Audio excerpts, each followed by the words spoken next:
Hi friends, இன்றைக்கி நம்ம சேனலில் ஒரு சூப்பரான வீடியோ தான் பார்க்க போகிறோம். என்னென்னா, நான் இதுக்கு முன்னாடியே ஒரு புது கிரைண்டர் வாங்கி ஏமாந்துட்டேன் அப்படின்னு சொல்லிட்டு ஒரு வீடியோ போட்டிருந்தேன். அந்த வீடியோ பார்க்காதவங்க டிஸ்கிரிப்ஷனில் லிங்க் கொடுக்குறேன், கிளிக் பண்ணி செக் பண்ணிக்கோங்க. அந்த வீடியோலேயே நான் சொல்லியிருப்பேன் என்ன பிராண்டு கிரைண்டர் வாங்கினேன், என்ன ப்ராப்ளம் இருந்துச்சு அப்படின்னு சொல்லிட்டு. அதில் எக்கச்சக்க பேர் கமெண்ட் பண்ணியிருந்தீங்க. நானும் இதே பிராண்டு தான் வாங்கியிருந்தேன், எனக்கும் இதே மாதிரி ப்ராப்ளம் தான் வந்துச்சு அப்படின்னு சொல்லியிருந்தீங்க. இன்னும் சில பேர் இந்த கிரைண்டரை எப்படி வெளியேற்றுறது அப்படின்னு சொல்லியிருந்தீங்க. அப்புறமா இன்னும் சில பேர் வாங்கிட்டோம் அப்படின்னு சொல்லிட்டு யூஸ் பண்ணிக்கிட்டு இருந்திருப்பீங்க. அப்படியே என்ன மாதிரி அவங்களுக்குலாம் ஒரு சொல்யூஷன் நான் கண்டுபிடிச்சிட்டேன். ரொம்ப ரொம்ப ஈஸியான சொல்யூஷன். என்னன்னு பார்க்குறதுக்கு முன்னாடி நம்ம சேனல் இப்போ தான் ஃபஸ்ட் டைம் பார்க்குறீங்கன்னா ப்ளீஸ் மறக்காமல் சப்ஸ்கிரைப் பண்ணிவிட்டு அப்படியே இந்த வீடியோ உங்களுக்கு பிடிச்சிருந்துச்சுன்னா ஒரே ஒரு லைக் மட்டும் கொடுத்துக்கோங்க. இப்போ வாங்க வீடியோக்குள்ளே போகலாம். இதோட சொல்யூஷன் கண்டுபிடிச்சதுக்கப்புறம் அப்லோட் பண்ணணுன்னு தான் நான் நினச்சிட்டு இருந்தேன். அதுக்குள்ளே ஒரு சிஸ்டர் கமெண்ட்டில் கேட்டுட்டாங்க.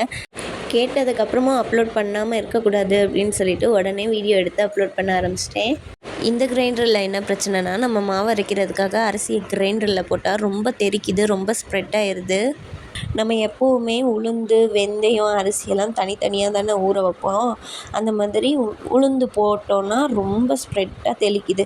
அரிசி போடும்போது மட்டும் அந்தளவு தெளிக்கிறது இல்லை. அப்படிங்கவும் நான் என்ன பண்ணிட்டேன், அரிசி, உளுந்து, வெந்தயம் 3ஐயும் ஒன்றாவே ஊற வச்சிட்டேன். இப்படி பண்ணுறதுனால நம்மளுக்கு வாஷ் பண்ணி ஊற்றக்கூடிய தண்ணியும் சேவ் ஆகுது. நம்மளுக்கு ஊற வைக்கக்கூடிய டைமும் ஒரே நேரத்துலேயே முடிஞ்சு போயிடும். அப்புறம் நம்ம ஒவ்வொரு பொருளையும் ஊற வைக்கிறதுக்கு நம்ம பாத்திரம்லாம் தேவையில்லை. இப்போ நான் எல்லா அரிசி, உளுந்து, அப்புறம் வெந்தயம் 3ஐயும் ஒன்றாவே ஊற வச்சுட்டேன். இந்த அரிசி எப்படியும் ஒரு 3லேருந்து 3.5 மணி நேரம் ஊற வச்சுருப்பேன். இப்போ கிரைண்டர் அரைச்சிக்கிட்டு இருக்கும்போது அது வயர் போய் அடியில் சிக்கிடுச்சு. அதனால் அதை நான் எடுக்கிறதுக்காக ஸ்டாப் பண்ணியிருந்தேன். இப்போ எல்லாத்தையுமே ஒன்றா போட்டுட்டு நம்ம தண்ணியை ஸ்டார்டிங்லேயே ஊற்றிடக்கூடாது.